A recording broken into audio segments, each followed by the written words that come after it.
Wanted superhero. Yo, Ralph Bear here. Hey, I'm Mr. Hey! Oh, and don't forget me. Who in the fuck? Language, Mr. Hand. That's Katie's brother, Leo. Then what the hell's he doing here? Easy. He asked me if he could join us for a review. I don't think this is a show for a little kid to review. Last I recall, we did review porn. Hey, I'm 9.5 years old. I'm a man, damn it. Leo! Welcome to the Stupid Movie Reviews, where we review the latest work from Osamu Tezuka. Who is Osamu Tezuka, you may ask? Wait, no one asked you. Shut up, he's doing a bit. If you want to know who he is, well, let this lovely lady explain it. This is Miss Kitty, the Tezuka expert. Hope she's as qualified as you being a hentaiologist. Thank you, Ralph, dear. Also, Mr. Hand, I'm more than qualified, if you know what I mean. Ah, Tezuka. What of all the good things I could say about this man? He was an artist, a storyteller, and a doctor. He was a man of pure creativity and had a very much influence on anime and manga as we know it today. Senpai, notice me! Notice me, Tezuka-senpai! I love everything about you! Your comics, your art, everything! Why don't you notice me?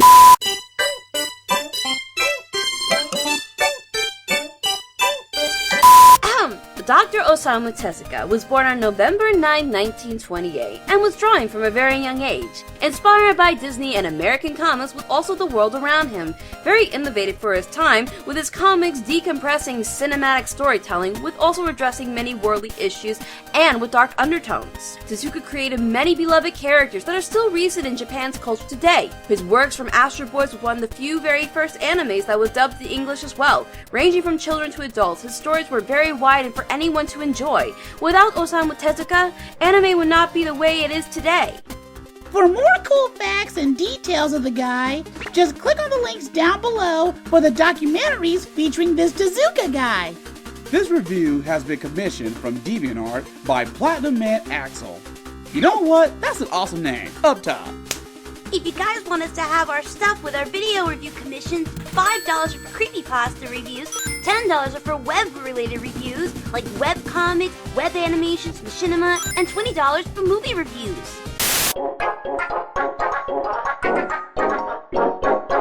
UNICO was based on the Tezuka manga of the same name from November 1976 to March 1979. It's a story about a baby unicorn named, well, UNICO, who was a pet to a mortal woman named Psyche, the most beautiful girl in the mortal world, since UNICO gives her eternal happiness.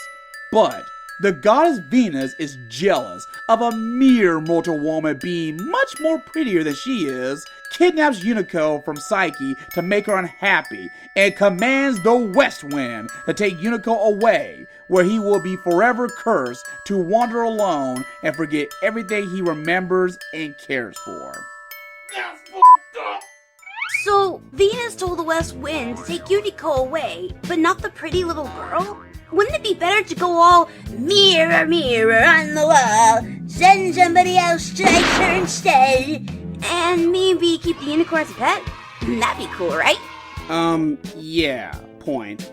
Like, I know Tezuka was going for having this kind of message in the UNICO series, like, UNICO is this symbol of hope, not that Man of Steel hope, but more like the Christopher Reeve variety. You know, the kind you see on a picture of him next to the word hope. UNICO travels and helps other miserable schmucks by solving their problems with his unicorn magic, sacrificing his own happiness for others. They be happy, he be all miserable. Yikes. Oh, there's a TV pilot that Tezuka Productions made in 1979 that stayed more true to the manga. And boy, I can see why the pilot didn't got picked up. It's just so grimdark that it almost made me cry. What do you mean it made you cry? It's just a cartoon about a baby. One depressing viewing later.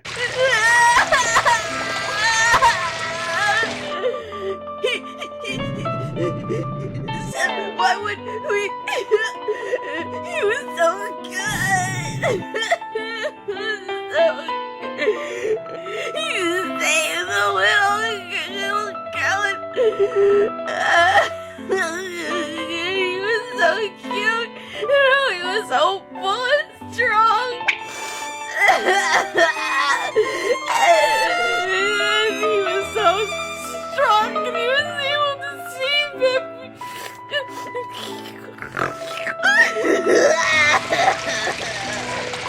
Well, after that, in 1981, Tezuka, with the help of Sanrio Films, yes, that's Sanrio Films, and Madhouse Productions, yes, that Madhouse Productions, team up to continue the series along with a revamped origin story in their theatrical film, The Fantastic Adventures of UNICO.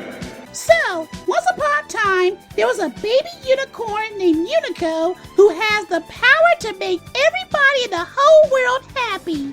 Then one day, the gods, who apparently someone pissed in their bowl of Holios, who got their man dresses in a tizzy about this all-powerful, emotion-manipulated unicorn, and says, Hey, fuck that guy! and summons the west wind to banish him to the Hill of Oblivion. But she felt totally sorry for Unico and did the next best thing.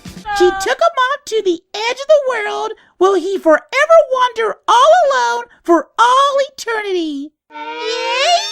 And there's not even a diner at the edge of the world. Seriously, what the hell, Miss Wind? What is your excuse? I have pitied this poor unicorn so, and thus I have taken him from his mother, erased his memories, dropped him in this dark and dismal abandoned forest with nothing to eat, and all for his own protection.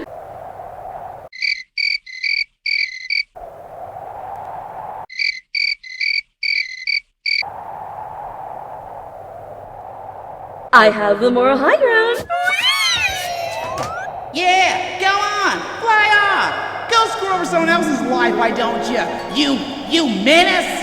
So, after the West Wind ditches Unico, he meets this little devil named Beezle. They trade horns and become friends, just roll with it. And then the West Wind shows back up to whisk him someplace new. Where we meet Katie. No, not that Katie, this Katie, who has one dream. She wanna be where the people are. She wanna see them dancing. And if I start singing, you might as well close this tab. And to do all that is witchcraft.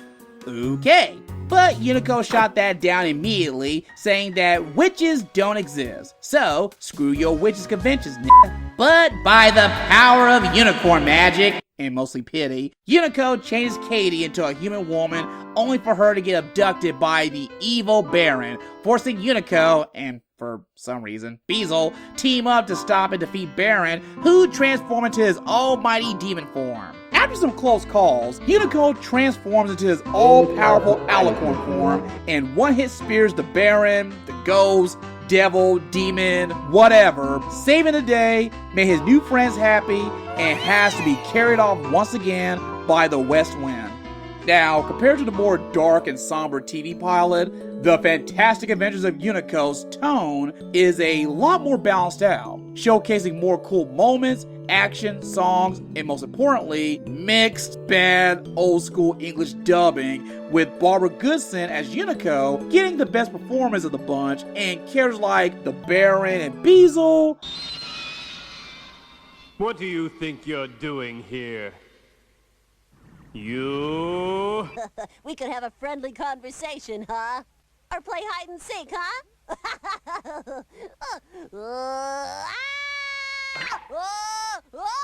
Just watch this!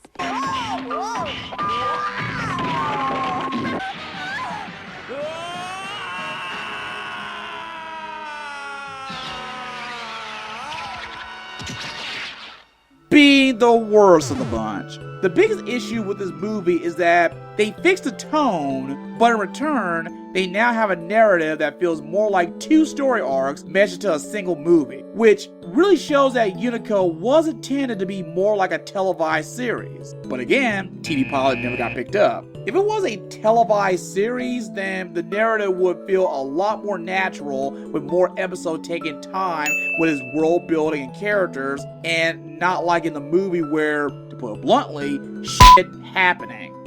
Both movies were sort of flops in their own rights. For starters, White Feather and Black Feather were very somber and depressing. Even at the end, when Unico walks away, I got this very heavy weight on my chest. Unico is doomed from the start, but you always had the hope that he'd break through the curse and not be forever alone.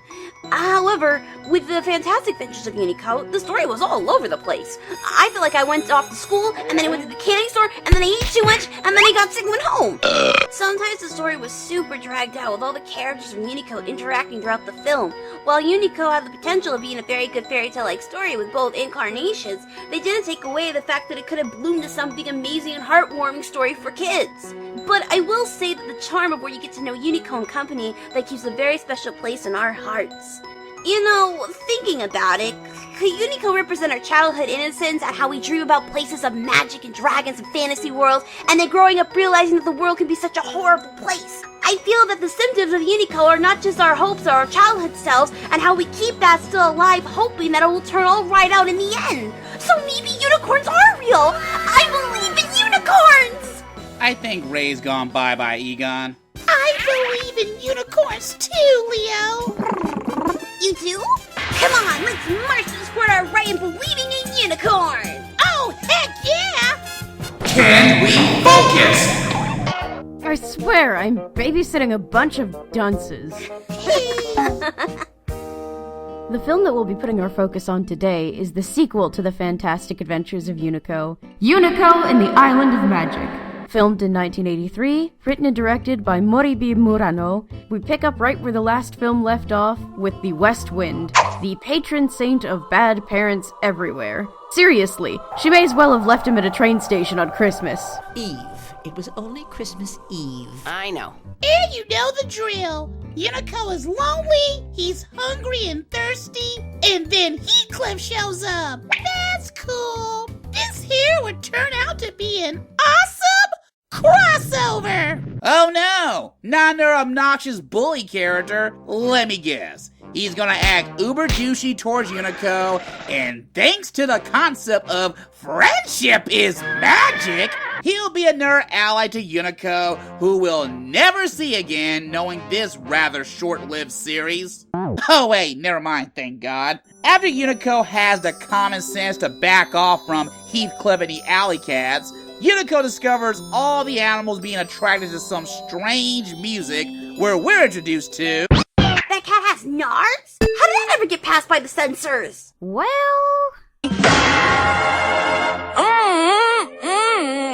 Jesus Christ, how horrifying. Where we're introduced to Toby, a magician apprentice who pretty much straight up finger blasting nearly every animal in the forest, phrasing, and was about to do the same thing to Melvin until he just somehow weasel his way into letting Toby spare him and join his evil little faction, where he'll pretty much be friggin' useless by the rest of the movie.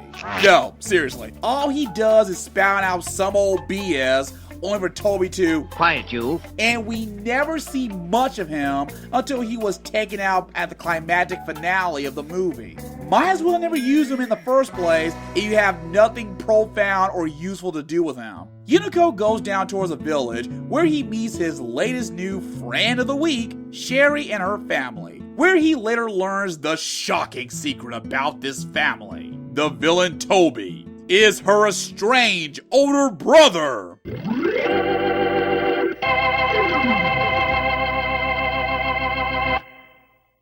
Tune in next time for part 2 of Unico on Lifetime, television for idiots. Then we finally get the introduction of Toby's master, the evil puppet Karuku, whose Toby leaves from his home to learn cool magic tricks to help his poor family and give them gifts, like dresses, toys, and flowers. Well, we can't all be winners, but his family is too scared to accept the gifts. That's not cool. If they were my family, they would totally accept my awesome magical gifts. Sis, you think my magical gifts are cool, right? Picking your nose is not magic, and boogers are not gifts. But Karuka appears after ordering Toby to figure beam his own family into living puppets. Since he told him earlier to do that to Most Life on this Island of Magic, can I say how much I like how well he animates? He got this cool ball-shaped design, and when he travels, he goes from a square to a pyramid into said ball shape again, and that just goes really well while being accompanied by disco lights. And boy, would this guy be fun at a rave. So Karuku transforms Toby and Sherry's parents into living puppets. And there's nothing more worse than this hell they're in, and I must scream! And Toby, dropping all pretenses, protects his sister by blasting everyone in this island to living puppets, thus driving Karuku's attention away from Sherry. It's a good time to point out that the animation compared to the first film, which was also good but standard, the film's animation quality is a big step up from the first film, pushing the quality into the equivalent of a golden age Disney film, with saturated colored characters and background best compared to Alice in Wonderland or Sleeping Beauty. Hell, even some of the designs look like something out of a Studio Ghibli film, especially with the character animation of Karuku, the background designs and village including the titular Island of Magic, and the complete immersion of the flying scenes. And thanks to my research, some of the background artists and animators later get to work on My Neighbor Totoro and Kiki's Delivery Service. Not only are the background designs gorgeous, but so are the lighting effects. And super 80s. The sunlight and moonlight are beautiful, but sometimes the natural shadows can be a little skewed. So Sherry and Unico follow Toby into a slave boat to the titular. It's funny because it has the word Uller, Island of Magic. Or in other words, Nightmare Island. Because, property values. Karuku uses them to make his giant evil toy castle that includes this toy Pee-wee Herman dragon. Hey, I said the secret word. What do I win? That's a terrible prize. Oh no! Well, Karuku now has trapped our heroes in his personal playthings. Who knows what terrible things he could do to them now that they're powerless or to escape or even stop him?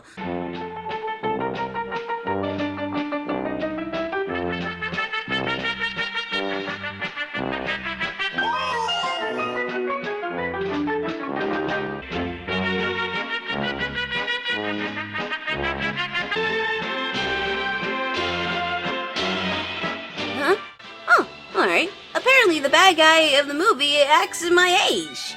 That's really disturbing. Lord Helmet, what?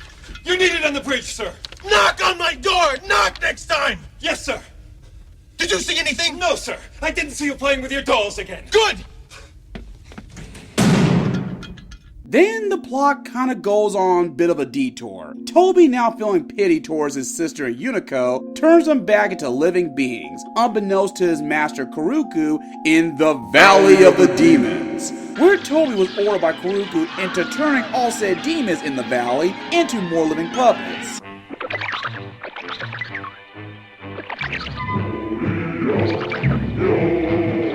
After that body horror massacre was over with, Sherry and Unico search around what's left and discover the demon children who lost their parents.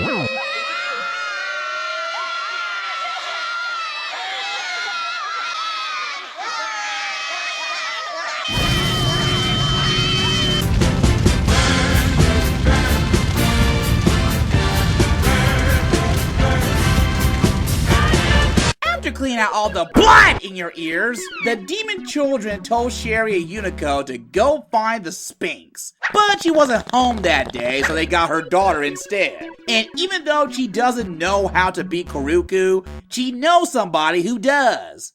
This guy. They go to the literal ends of the world to find him, only to get told he doesn't actually know how to beat Karuku either. Super helpful. Thanks a lot, Mr. Ed. Although this part looks a little pointless, we do get a nice flying scene and Karuku's backstory, which is not only important for the audience to understand him, but it enables Unico to be able to empathize and reach out to him later. Karuku was a puppet who was abused by an old couple. They tangled his strings, and rather than bothering to detangle them, they just threw him out.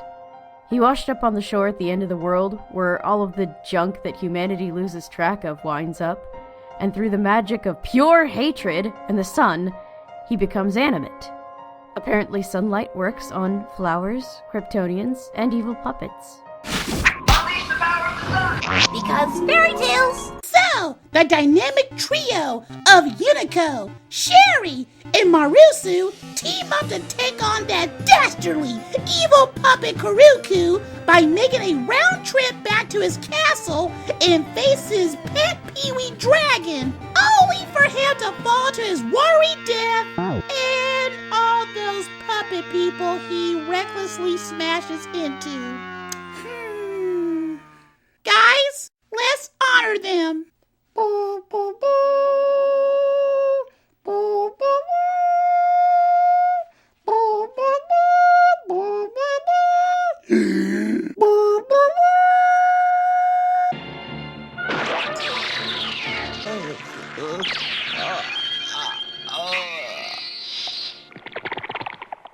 Oh wow! We never made a memorial about him yet.